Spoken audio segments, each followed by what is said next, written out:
நம்மளுடைய கர்மா என்னன்னு நம்ம கண்டுபிடிக்கணும் அல்லவா? பாருங்கள், நம்ம தாத்தா அந்த காலத்தில் நம்மளுக்கு என்னெல்லாம் புண்ணியம் செஞ்சுருக்கிறாரோ அதெல்லாம் அந்த புண்ணியமெல்லாம் கண்டிப்பாக இந்த பிரபஞ்சத்தில் அவர் புண்ணியம் பண்ணியிருந்தா நம்ம ஜாதகத்தில் கண்டிப்பாக அந்த புண்ணியமான காலத்தில் நம்மளுக்கு ஒரு நல்ல காலம் வரும்போது தாத்தா செய்த புண்ணியம் நம்ம ஜாதகத்தில் வேலை செய்யும்.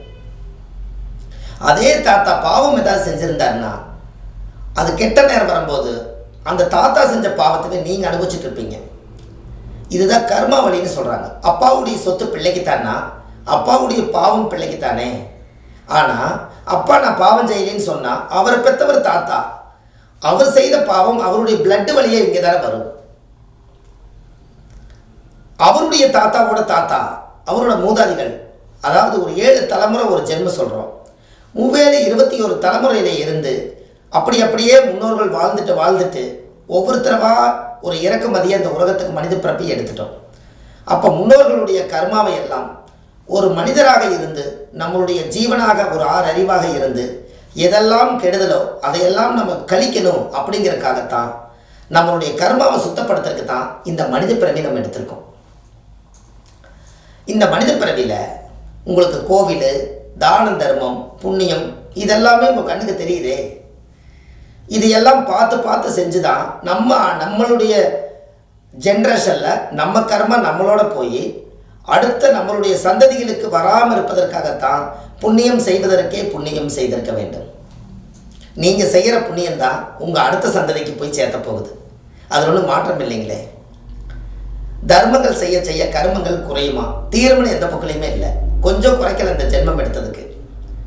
ஏன்னா யூடியூப்பில் அவங்க கேட்குறதே என்னென்னா, கர்மா பற்றி கொஞ்சம் போடுங்க, உங்கள் வாழ்க்கையில் ஒரு மாற்றம் வரட்டும், எங்களுக்கு ஒரு நல்லது நினைக்கிட்டுன்னு ஒவ்வொருத்தரும் கேட்குறாங்க. கண்டிப்பாக அவங்களுக்காக நம்ம ஒரு மரியாதை கொடுத்து ஒரு ரெஸ்பான்ஸோடு நம்ம செய்யணும். அதனால தான் இந்த பதிவு உங்களுக்கு கொடுக்குறேன். நம்ம தாய் வழியில் வந்த கர்மா, தந்தை வழியில் வந்த கர்மா ரெண்டும் சேர்ந்து நாம் பிறப்பெடுத்த கர்மா, மொத்தம் 3 கர்மா சேர்ந்தது தான் ஊழ்வினை தோஷமாக மாறுது.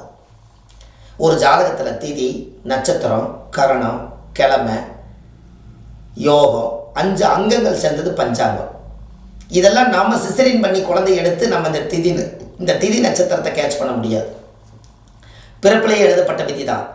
நாம் என்னமோ ஒரு கால்குலேஷன் போட்டு நாம் சரியாக எடுத்துட்டோம் அப்படிங்கிற மாதிரி நம்மளுக்கு ஒரு நம்பிக்கையாக ஒரு மன சந்தோஷம் நம்ம நினைக்கிறோம்.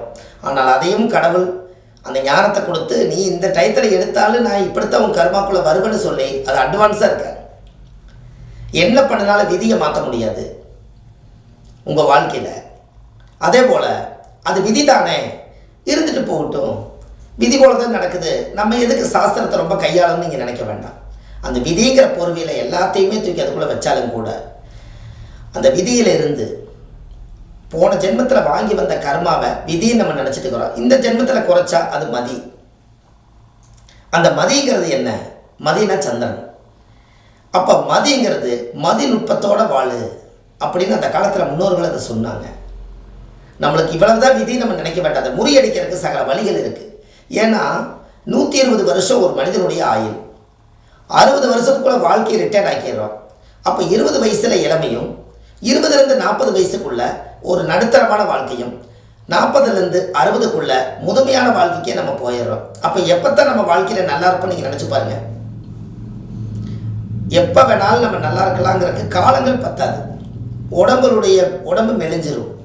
அப்போ ஏதோ ஒரு வழியில் நம்ம நல்லா இருக்கிறன்னா நல்ல சாப்பாடு, நல்ல ட்ரெஸ்ஸு, நோய் இல்லாத வாழ்க்கை, கொஞ்சம் காசு இருந்தால் நிம்மதி இருந்தால் போதும். இதை நினச்சாலே இதுதான் நல்ல வாழ்க்கை. இது உங்களுக்கு அளவாக போக மீதி இருந்தால் இது தர்ம வழியில் கொண்டுட்டு போய் ஒரு கோவில் கட்டுறவங்களுக்கு, ஆலயத்தை உருவாக்கி ஒரு ஆன்மீக செயல்பாடு பண்ணுறவங்களுக்கு ஒரு நல்லது செய்யுங்க. உங்கள் கர்மா கழியும். வாயில்லாத புறா, பச்சி, பறவைகள் இருக்குது, அதுக்கு உணவு கொடுங்க, உங்கள் கர்மா போயிடும். கர்மா கண்டிப்பாக குறையும். ஒரு கால பைரவர் ஒரு நாய்க்குட்டி இருக்குது, அந்த நாய்க்குட்டி காலையில் உணவு வைங்க. உங்களுடைய ஜாதகத்தில் காக்கா குருவிகளுக்கெல்லாம் உணவு வைங்க, அதுக்கு தண்ணி வைங்க, உங்கள் கர்மா குறையும். பெற்ற தாய் தந்தை சாப்பாடு அவங்களுக்கு நீங்கள் பக்கத்துலேயே உட்கார வச்சு சாப்பாடு உங்கள் காலத்தில் நீங்கள் சாப்பாடு போடுங்க, அது உள்ள கர்மா குறையும்.